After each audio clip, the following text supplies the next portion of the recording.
चलो बच्चों एक क्वेश्चन सॉल्व करते हैं। Indian partnership act does not make the registration of the firms compulsory, not does it impose any penalty for non registration. तो ये as it is अपने book में से लाइन दी हुई है जिसमें ऐसा लिखा हुआ है कि इंडियन पार्टनरशिप एक्ट के तहत पार्टनरशिप को रजिस्ट्रेशन कराना कंपलसरी नहीं है। In the light of the given statement discuss the consequences of non registration. हमको कॉन्सिक्वेंसेज ऑफ नॉन रजिस्ट्रेशन बताने हैं। आपको अगर ध्यान से याद हो तो इसके लिए अपन ने निमोनिक बनाया था कैट्स रेट्स डी, ठीक है ना। Also explain the rights unaffected due to non registration of funds. तो ये ऊपर वाला जो था ना, ये तो कॉन्सिक्वेंसेस है, और जो ये rights unaffected due to non registration है वो ये रेट्स डी वाला था। इसका मतलब ऐसी कौन सी चीजें हैं जो अगर आप रजिस्ट्रेशन नहीं कराओ तो आपको प्रॉब्लम क्रिएट करके दे सकती है, कॉन्सिक्वेंसेस, वो हो गया कैट्स वाला। और ऐसी कौन सी चीजें हैं जो आप रजिस्ट्रेशन नहीं भी कराओ तो भी वो अनअफेक्टेड रहेगी, मतलब वो पावर्स रहेंगे, वो पावर्स कहीं नहीं जाने वाले। आप नॉन रजिस्ट्रेशन भी कराओगे तो भी वो राइट्स अनअफेक्टेड रहेंगे, तो वो है रेट्स डी। चलो अपन फटाफट देख लेते हैं क्या था। डिसेबिलिटीज कौन सी होगी? New suit in the civil court. जो पार्टनरशिप फर्म है वो कोर्ट में जाकर कभी भी किसी दूसरे थर्ड पार्टी पर केस नहीं कर पाएगी अगर रजिस्ट्रेशन नहीं करवाया। नो लीगल एक्शन, एक पार्टनर दूसरे पार्टनर के ऊपर कोई भी लीगल एक्शन नहीं ले पाएगा। थर्ड पार्टी कैन स्यू, बाहर वाला चाहे तो केस कर सकता है, हम बाहर वाले पे केस नहीं कर पाएंगे, पर बाहर वाला चाहे तो हम पे केस कर सकता है।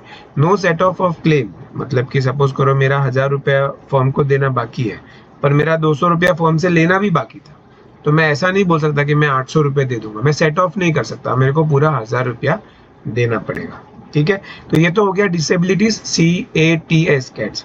एक्सेप्शंस में क्या है? एक्सेप्शन मतलब कि ये पांचों पॉइंट्स का, इन पांचों पॉइंट्स पर कोई इम्पैक्ट नहीं आएगा, इन पांचों पॉइंट्स को कोई फर्क नहीं पड़ेगा, ये पांचों पॉइंट्स ऐसे के ऐसे ही रहेंगे भले रजिस्ट्रेशन करवाओ या ना कराओ। जैसे क्या है? Legal representatives can sue for books of accounts, मतलब कि जो पार्टनर मर जाता है तो उसके legal representatives books of accounts को स्क्रूटिनाइज कर सकते हैं, चेक कर सकते हैं, उनको बुक्स ऑफ अकाउंट्स को देखने का पूरा राइट है। तो वो अगर फर्म रजिस्टर्ड नहीं भी होगी तो भी उनके पास वो राइट्स होता है लीगल रिप्रेजेंटेटिव्स के पास। Official assignee to release property, official assignee कब पिक्चर में आता है? जब भी कोई पार्टनर अगर इनसॉल्वेंट हो जाए, अगर कोई पार्टनर इनसॉल्वेंट हो जाता है तो ऑफिशियल असाइनी का रोल आता है। ऑफिशियल असाइनी क्या करता है? अगर कोई पार्टनर की पर्सनल प्रॉपर्टी बेचकर भी उसके पर्सनल लायबिलिटीज को नहीं चुकाया जा रहा तो फिर जो बाकी का पैसा है वो कहाँ से निकाला जाएगा? तो उस पार्टनर का जो पार्टनरशिप फर्म में हिस्सा होगा उस हिस्से में से वो पैसा निकाला जाएगा। तो ऑफिशियल असाइनी पार्टनरशिप फर्म के अंदर उस पार्टनर के हिस्से को रियलाइज कर सकता है, उसमें से रिलीज कर सकता है प्रॉपर्टी को। वहां पे ऐसा नहीं बोला जाएगा कि अरे यार ये तो पार्टनरशिप रजिस्टर्ड ही नहीं है तो फिर ऑफिशियल असाइनी को नहीं आने दिया जाएगा। ना ना ना, ऐसा नहीं बोला जाएगा। भले ही पार्टनरशिप रजिस्टर्ड नहीं है पर फिर भी उस पार्टनर की लायबिलिटी चुकाने के लिए पार्टनरशिप फर्म में उसका जितना हिस्सा है उतनी प्रॉपर्टी को रिलीज किया जा सकता है। थर्ड पार्टी कैन स्यू, ये तो हमको पता ही है, हम थर्ड पार्टी को स्यू नहीं कर सकते अगर हम रजिस्टर्ड नहीं है तो, कोई फर्म अगर रजिस्टर्ड नहीं है तो, पर थर्ड पार्टी तो स्यू कर सकती है। Set of claim not exceeding 100 rupees, जैसे कि मैंने यहाँ पे बताया कि भाई 1000 रुपये मेरे को देने थे और 200 रुपये लेने थे तो मैं सेट ऑफ नहीं कर सकता। पर मान लो ऐसा है कि 200 की जगह पर 90 रुपीज लेने थे या फिर 100 रुपीज लेने थे तो सेट ऑफ कर सकता हूँ।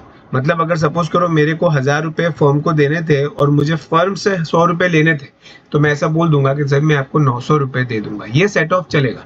पर जैसे ही वो 101 हो जाएगा तो सेट ऑफ नहीं चलेगा, मेरे को पूरा 1000 रुपया ही देना पड़ेगा।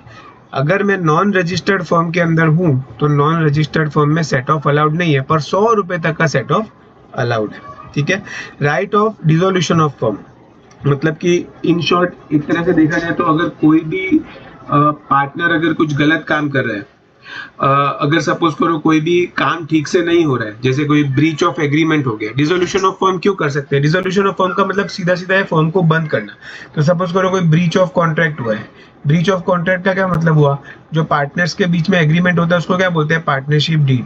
अगर मान लो पार्टनरशिप डीड में कोई 2-3 चीजें लिखी थी कि भाई ये सारे काम हमको कोई हालत में नहीं करने, जैसे लिकर का बिजनेस नहीं करना, गुटखा का बिजनेस नहीं करना, ऐसा उन लोगों ने कुछ रूल्स बनाए थे। अब ऐसा हो गया है कि ए बी सी 3 पार्टनर्स में से ए और बी पार्टनर लिकर और गुटखे का बिजनेस भी करना चाहते हैं।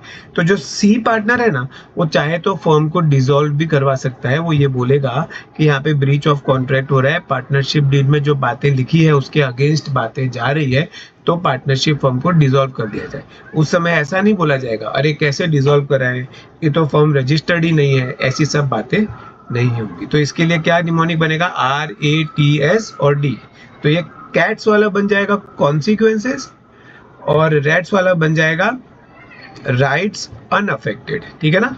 ये भी एग्जाम का बहुत ही हॉट फेवरेट क्वेश्चन है, इसको भी आप अच्छे से देखिए, इसके स्टैंडर्ड आंसर को भी देखिए और इसको याद करने की कोशिश करिए।